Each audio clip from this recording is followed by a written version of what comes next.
ಇವರಿವನ್ ಇವತ್ತು ಚಪಾತಿಗೊಂದು capsicum gravy ಮಾಡೋಣ.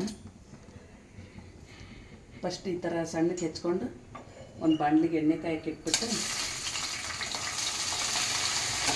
Capsicum ಸ್ವಲ್ಪ ಫ್ರೈ ಮಾಡ್ಕೊಳ್ಳೋಣ. ಅದನ್ನು ಸ್ವಲ್ಪ ಫ್ರೈ ಆಗೋಕ್ಕೆ ಈ ಕಡೆ ಒಂದು ಬಾಣಲಿಗೆ ಎಣ್ಣೆ ಕಾಯಕ್ಕೆ ಇಟ್ಬಿಟ್ಟು ಒಂದು 8ರಿಂದ 10 ಹೆಸರು ಬೆಳ್ಳುಳ್ಳಿ, ಒಂದು ದೊಡ್ಡ ಶುಂಠಿ, ಒಂದು 8ರಿಂದ 10 ಗೋಡಂಬಿ, ಒಂದು ಚೂರು ಸೋಂಪು, ಒಂದು 4 ಲವಂಗ, ಒಂದು ಏಲಕ್ಕಿ, ಸ್ವಲ್ಪ ಒಣಕೊಬ್ಬರಿ, ಸ್ವಲ್ಪ ಹಸಿಕಾಯಿ ತುರಿ ಇಷ್ಟು ಹಾಕ್ಕೊಂಡು ಸ್ವಲ್ಪ ಫ್ರೈ ಮಾಡ್ಕೊಳ್ಳೋಣ. ಇದೊಂದು ಚೂರು ಫ್ರೈ ಆಗಲಿ. ಒಂದು 4ರಿಂದ 5 ಹಸಿಮೆಣಸಿಕಾಯಿ ಹಾಕ್ಕೊಂಡೆ. ಅದನ್ನು ಸ್ವಲ್ಪ ವಿಡಿಯೋ ಮಿಸ್ ಆಗಿದೆ. ಅದೊಂದು ಚೂರು ಫ್ರೈ ಆದಮೇಲೆ ಒಂದು 3 ಟೊಮೆಟೊ ಸಣ್ಣದು ಹೆಚ್ಚಿ ಹಾಕೊಳ್ಳೋಣ. ಅದೊಂದು ಚೂರು ಮೆತ್ತಗಾಗಲಿ.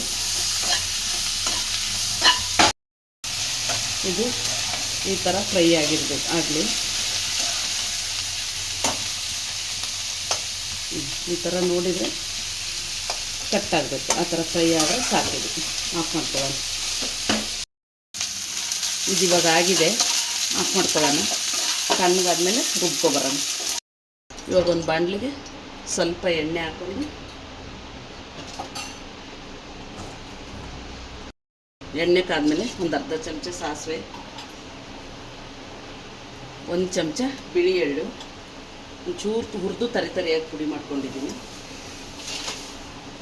ಇವಾಗ ಒಂದು ದೊಡ್ಡ ಈರುಳ್ಳಿ ಸಣ್ಣಗೆ ಹೆಚ್ಚಿರೋದು, ಅದು ಸ್ವಲ್ಪ ಫ್ರೈ ಆಗಲಿ. ಇವಾಗ ಈರುಳ್ಳಿ ಫ್ರೈ ಆಗಿದೆ.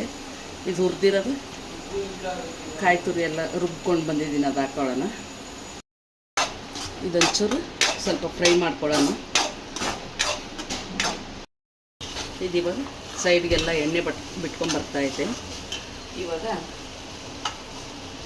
ಸ್ಪೂನಷ್ಟು ಹುರಿದು ಪುಡಿ ಮಾಡಿರೋ ಜೀರಿಗೆ ಪುಡಿ,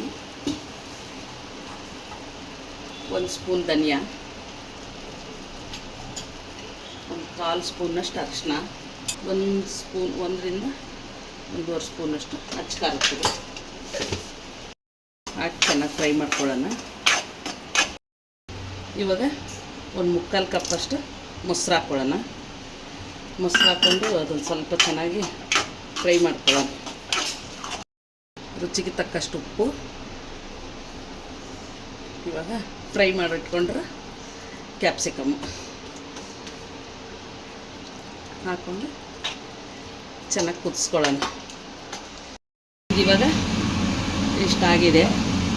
ಸ್ವಲ್ಪ ಉಪ್ಪು ಖಾರ ನೋಡ್ಕೊಂಡು ಬೇಕಿದ್ರೆ ಕಮ್ಮಿ ಆಗಿದ್ದರೆ ಹಾಕ್ಕೊಳ್ಳಿ. ಇವಾಗ ಆಫ್ ಮಾಡ್ಕೊಳ್ಳೋಣ. ರೆಡಿಯಾಗಿದೆ. ಚಪಾತಿ ಜೊತೆ ಸರ್ವ್ ಮಾಡ್ತಾಯಿದ್ದೀನಿ. ನನ್ನ ವಿಡಿಯೋ ಇಷ್ಟ ಆಗಿದ್ದರೆ ಸಬ್ಸ್ಕ್ರೈಬ್ ಮಾಡಿ, ಫಾಲೋ ಮಾಡಿ, ಲೈಕ್